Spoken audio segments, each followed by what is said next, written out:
এই হলো আমাদের গরিব মাহির। এর বাবা কিছুদিন আগেই মারা গিয়েছে। বাবা মারা যাওয়ার পর থেকেই সে পড়াশুনো করতে বলে মা তার ওপর চাপ দিত না, কিন্তু এখন তার পড়াশুনো শেষ হয়েছে, তাই এবার যে সংসারের দায়িত্ব তাকে নিতেই হবে। মাহির বাবা, আজ যে চুপ করে বসে থাকলে হবে না, এবার যে তোকে কিছু একটা কাজ করতেই হবে। আমি কদিন আর পরের বাড়ি কাজ করব বলতো? তোর দিদিও তা বড় হয়েছে, তুই এবার সংসারের হালটা ধর বাবা। আর তোর দিদির বিয়ের ব্যবস্থা করতে হবে আমার সোনা, আয় কর তুই এবার। হ্যাঁ মা, আমি তো দেখেছি বাবা মারা যাওয়ার পর তুমি কিভাবে অন্যের বাড়ি কাজ করে আমার পড়াশুনোর খরচ চালিয়েছো।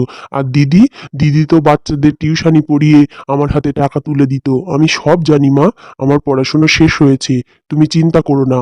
বাবার ইচ্ছা ছিল না দিদির ভালো ঘরে বিয়ে দেবে, আমি যাচ্ছি ইনকাম করে নিয়ে এসে দিদিকে একটা ভালো ঘরে বিয়ে দেব। আমি ফিরে এসেই বিয়ের বন্দোবস্ত করব মা। এই বলে মাকে আশ্বাস দিয়ে ছেলেটা চলে গেল কোনো এক অজানা ইনকামের উদ্দেশ্যে। জানি না ছেলেটা সফল হবে কিনা, দেখা যাক সে কি করতে পারে দিদির বিয়ের জন্য। মাকে কথা দিয়েছি যেভাবেই হোক আমাকে ইনকাম করে আনতেই হবে।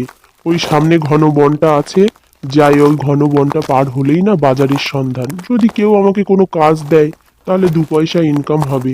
যেভাবে হোক আমাকে অনেক টাকা জোগাড় করতেই হবে। বাবা তুমি আমার সহায় থেকো, ঈশ্বর তুমি আমার সহায় থেকো। এ কি বনের মধ্যে আমি কোথায় এসে পড়লাম? এত বড় গেট বনের মধ্যে আগে তো কোথাও দেখিনি। এ কি অন্য কারোর রাজ্য নাকি? যাব ভিতরে একবার গিয়ে দেখব, যদি ওখানেও কোনো কাজের সন্ধান হয় কি। যাই একবার ভিতরে, যা হয় দেখা যাবে। হয়তো দেখা গেল ওখানে গিয়ে আমি বেশি করে পয়সা ইনকাম করতে পারলাম। কিন্তু আমি আগে তো জানতাম না বনের মধ্যে এত সুন্দর, এত সুন্দর ফুলের বাগান ভিতরে। আমার তো এবার মনে মনে সন্দেহ হচ্ছে, এ কি মানুষের রাজ্য, না আমি কি অন্য কোনো রাজ্যে এসে পড়েছি? এই ছেলে, কে তুমি? তুমি তো মনে হচ্ছে মানুষ। আমাদের রাজ্যে কি করছো? তুমি জানো না এটা পরীদের রাজ্য, আর পরীদের রাজ্যে মানুষের ঢোকা নিষেধ। আমি বুঝতে পারিনি, আমার ভুল হয়ে গেছে। আমি বন দিয়ে হেঁটে যাচ্ছিলাম, একটা বড় গেট দেখে আমি ঢুকে পড়েছি। আমার ভুল হয়ে গেছে, আপনারা প্লিজ আমার ছেড়ে দিন, আমার ক্ষমা করে দিন। আমরা তোমার ক্ষমা করার কে? তুমি এসেছো পরীদের রাজ্যে। আমাদের একটা রানী আছে, তুমি যা সিদ্ধান্ত নেবেন তাই হবে। মানুষ হয়ে পরীর রাজ্যে ঢুকেছো, শাস্তি তো তোমাকে পেতেই হবে।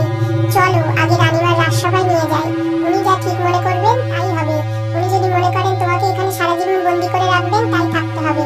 উনি যদিও মহান মানুষ, তুমি ক্ষমা চেয়ে দেখো, তোমাকে হয়তো ক্ষমাও করে দিতে পারে। চলো। এই হলো পরীর রাজ্যের রানী, আর তার পাশে আছে লতাপরি। রানী খুব সরল মনের মানুষ, আর লতাপরি হচ্ছে খুব হিংসুটে, সবসময় রানীর মনে কুটবুদ্ধি দেয়।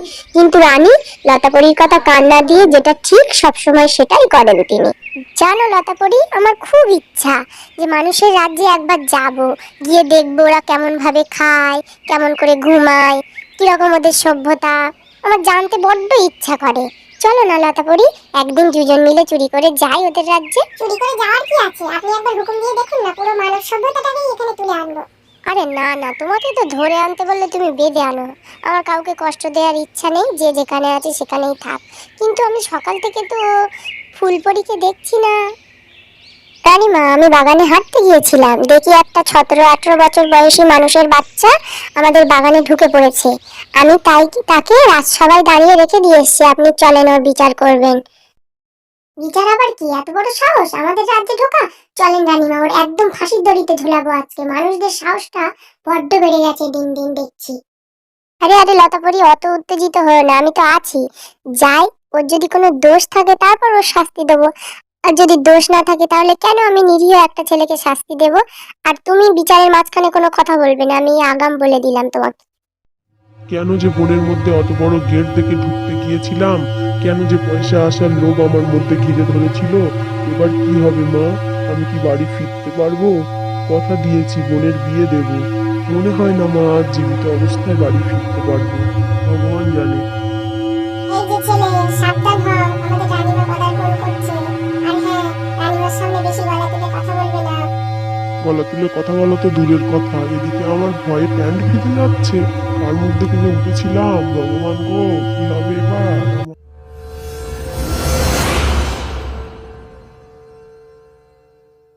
রানীমা, আমি বুঝতে পারিনি। আমি বাগান দিয়ে হেঁটে যাচ্ছিলাম, দেখি একটা বড় ফটক। বলি ওই ফটকের মধ্যে ঢুকে দেখি কি আছে, আর ঢুকে দেখি আপনাদের রাজ্য। এই ছেলে, এই একেতে তো আমাদের রাজ্যে ঢুকেছিস, আবার সাপাই গাইছিস তুই। মানুষের বাচ্চা হয়ে পরীর রানীর ওপর মুখে মুখে কথা। আজ তোর কি শাস্তি দেয় দেখ রানীমা তোর। বড্ড মুখে মুখে কথা না তোর। লতা পরি, তোমাকে বলেছি না আমি যখন কথা বলবো তুমি আমার কথার মাঝখানে কথা বলবে না। আচ্ছা ছেলে, বলো তো তুমি এখানে কিভাবে আসলে, আর এই বনের মধ্যে তুমি কি করছিলে তখন? আর তোমার ফ্যামিলি সম্পর্কে একটু বলো তো, আমি শুনি। তোমার বাবা মা কি করে, তোমরা কয় ভাই বোন, বলো সব। আমরা দুই ভাই বোন। আমার বাবা কিছুদিন আগে মারা গিয়েছে। মা খুব কষ্ট করে আমার পড়াশোনাটা চালিয়ে গিয়েছে। এখন বোনের বিয়ে দিতে হবে, তাই মা আমাকে পাঠিয়েছে রোজগার করার জন্য। আমি যাচ্ছিলাম, বোনের উপাসে একটা বাজার আছে, ওখানে যদি কোনো দোকানে কাজ করে কিছু পয়সা জোগাড় করতে পারি, আর বোনের বিয়ের তাহলে খুব। বোনের বিয়ের গল্প সাজিয়ে বেশ একটা মিথ্যে নাটক শুরু করেছিস। ওসব মিথ্যে আমাদেরকে বোঝাতে আসবি না। এইটুকুনি ছেলে, তুই আবার কি রোজগার করবি রে? ফাও কথা যত সব। এটা তো হতেও পারে লতাপরি যে ও যা বলছে ঠিক। আমার ওর দুঃখ দেখে খুব দুঃখ হচ্ছে। ওকে যদি একটু কিছু সাহায্য করতে পারতাম। একটুখানি ছেলে, দেখো না কত কষ্ট মনে। হ্যাঁ গো ফুলপরি, তুমি ঠিক বলেছো। ওর দুঃখ দেখে যেন আমারও দুঃখ হচ্ছে।